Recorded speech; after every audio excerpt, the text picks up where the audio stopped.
Abraham வந்து கர்த்தருக்கு முன்பாக போய் வந்து விண்ணப்பம் பண்ணுகிறார். வந்து யுத்தம் பண்ணி அவனை வந்து காப்பாத்திட்டாரு. லோத்தை காப்பாத்திட்டாரு ஆபிரகாம்.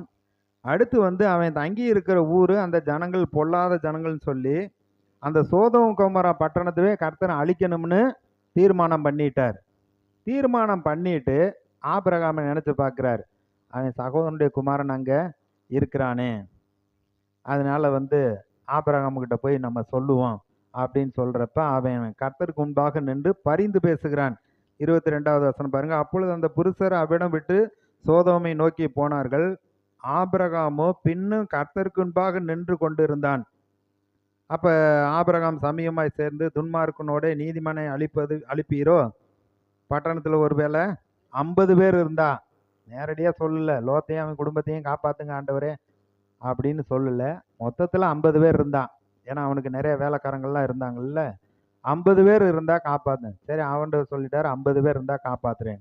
அதுக்கப்புறம் வந்து 40, 30, 20, 10 பேர் இருந்தா கூட நான் வந்து பட்டணம் தான் அணிக்கலைன்னு சொல்றாரு. ஆனா 10 பேர் கூட அங்கே இல்லை.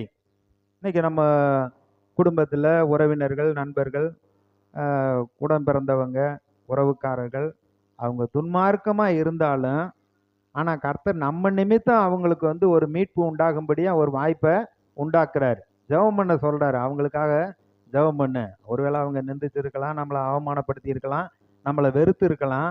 ஆனாலும் அவங்களுடைய ரட்சிப்புக்காக நம்ம ஜெபம் பண்ண வேண்டியது அவசியமா இருக்கு. இல்லை இப்படியெல்லாம் பேசினாங்க, போகட்டும், அவங்க நரகத்துக்கு போகட்டும், அவங்களுக்கு வந்து காரியம் நடக்காம போகட்டும் அப்படின்லாம் வந்து துன்மார்க்கர் வேணா சொல்லுவாங்க. ஆனா நீதிமான்கள் அப்படி இல்லை, அவங்களுக்காக இரக்கம் பாராட்டுறவங்களா இருப்போம். அப்படிதான் ஆபிரகாம் வந்து லோத்துக்காக கர்த்தரிடத்துல பரிந்து பேசுகிறவனாக விண்ணப்பம் பண்ணுகிறவனாக இருக்கிறான்.